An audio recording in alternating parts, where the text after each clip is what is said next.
There are certain things that you will not know unless you begin to probe the reason why. For instance, there are many people that don't understand why this idea of congregational gathering was instituted. To some, it's just a religious ritual. To some, it's just one of the duties they need to fulfill as part and parcel of their Christian obligation. But it's deeper than that. It's deeper than that. The Bible said in the book of 2 Corinthians chapter 3 and in verse 18, it says, and we all with unveiled faces, with open faces, beholding as in a glass the image of the Lord, we are what? We are changed into the same image by the Spirit. We are changed, we are metamorphosed, we are transformed. There is a law in the spirit that is also true in the natural, that whatever you consistently behold, you are likely to become. The more you look, the more you become. If you think it's a lie, observe married people that have been married maybe from 10 years upward, that have stayed together. I'm not talking about people that are consistently fighting. I'm talking about people that have genuine marital experience, marital bliss. If you observe them, you will discover that the wife look like the husband look like the wife. The reason is because by the protocol of intimacy, they have become one, spiritually and physically. The man can look at his wife and the wife knows exactly what he's saying without him uttering a word. The wife can look at him without saying anything and the husband knows what he's saying. So it's a law that whatever you consistently behold, you become. This is why this is the idea behind congregational fellowship like this. That by this protocol, we will come into the reality of oneness, because that is where the ultimate power of the ecclesia lies.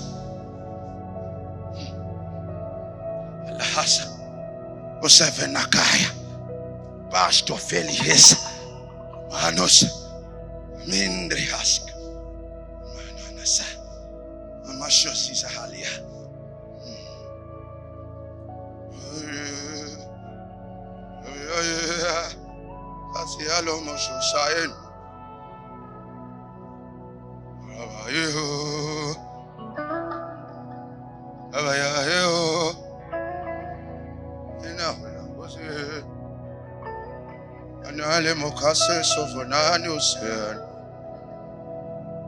So the idea behind fellowship is to create an economy or an avenue through which man or the church or the ecclesia or people we enter or attain oneness, where we become united as one.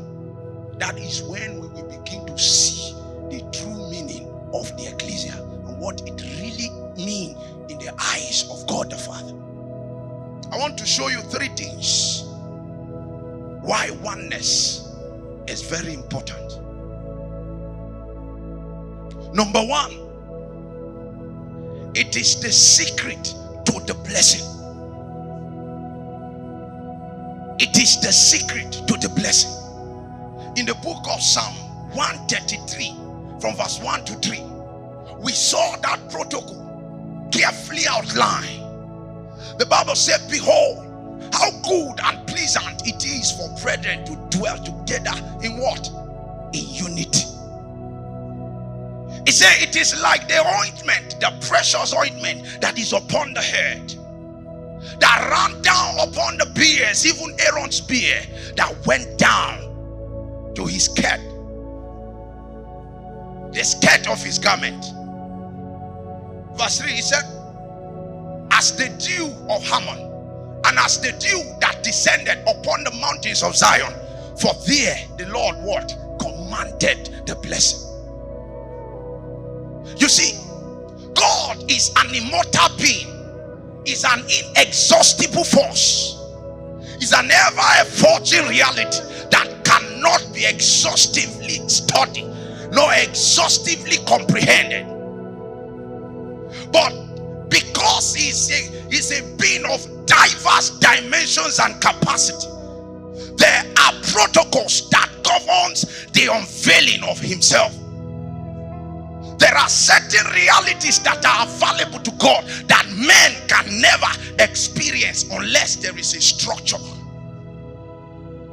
There must be a foundation upon which that dimension will rest. There is something called the blessing.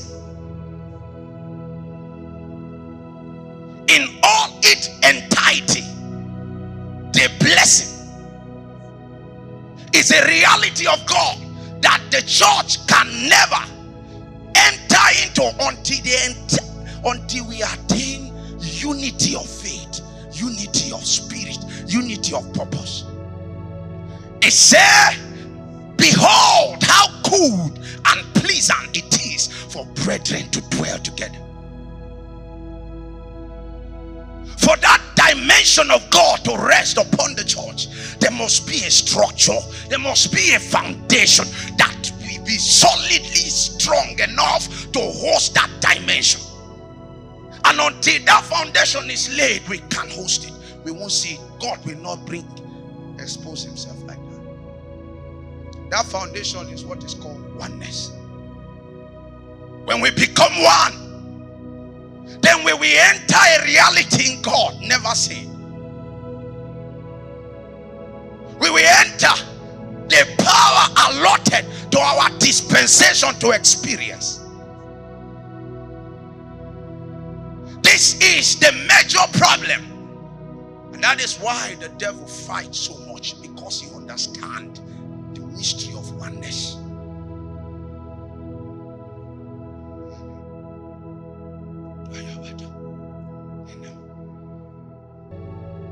He said, there the Lord commanded the blessing. It is the place of absolute blessing. It's not a place for crumbs. It's not a place for mercy drop. It's a height that when fully attained, you will see the almightiness of God in all his entirety.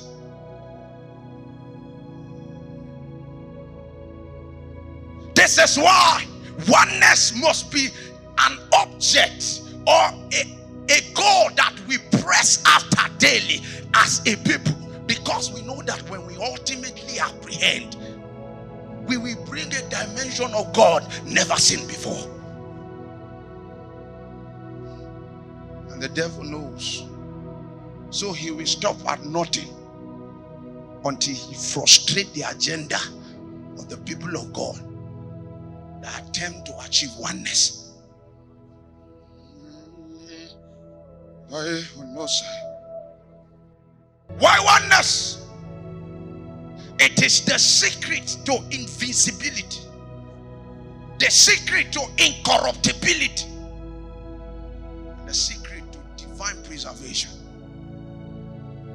If you read the book of Numbers, from number 22, from verse 11, you hear of the story of a man called Balak.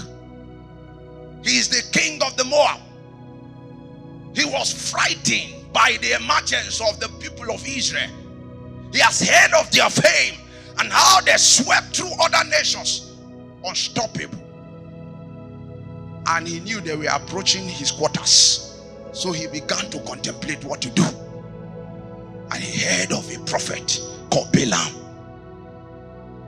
A man that sees with his eyes open. If you read the credential of Balaam, you will love him. You will love him. He invoked him that he will come and curse the people of God, so that they will not be able to harm him or his people.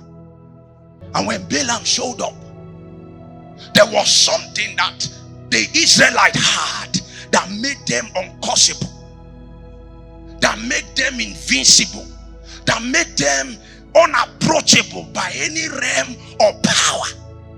It was unity. Unity. In the book of Numbers 24, verse 2 and 5. Let me show you. It says, and Balaam lifted up his eyes, and he saw Israel abiding in his tents according to their tribe, and the Spirit of God rested upon him, came upon him. In verse 5 he said, how goodly are thy tent, O Jacob, and thy tabernacle, O Israel. He said they were abiding according to their tribe. That arrangement was not an accident. It was a divine intelligence that is meant for their protection and preservation. There was no breaking of rank among them. They were in one accord. So when the prophet saw from a higher plane, he saw them in one accord. There was no discord in their midst. So even when he wants to release a curse, a blessing will proceed from his mouth.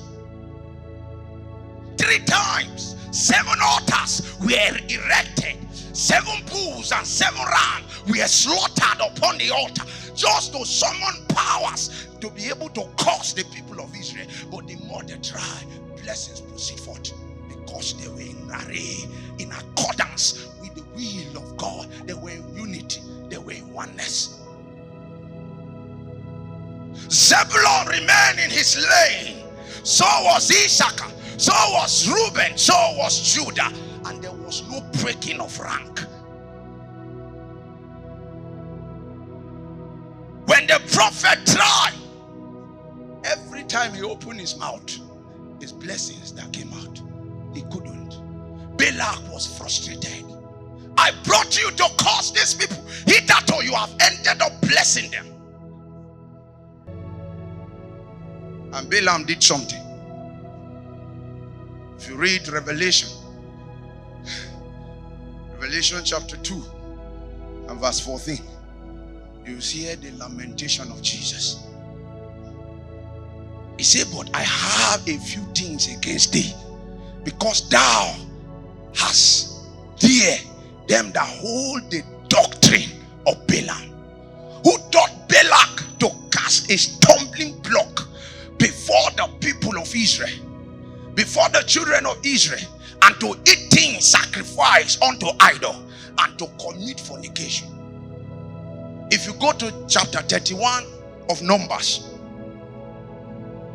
especially verse 16, you will see where Moses, by the inspiration of God, found out what Balaam did that opened them up, that made their camp pregnable to the enemy. He told them, these people are uncurseable. There is no enchantment against Israel, nor divination against Jacob, because the shout of the king is in their midst. You can't harm them. The only way you can harm them is what? To make them do things against their God. You will not need to fight them. Their God himself will fight them. Balak arranged young damsels, and they entered the camp of Israel. And God released a plague that wiped over 24,000 people, until Phinehas killed somebody and the plague stayed. The power of oneness. It ensures preservation. It ensures incorruptibility. It ensures invincibility.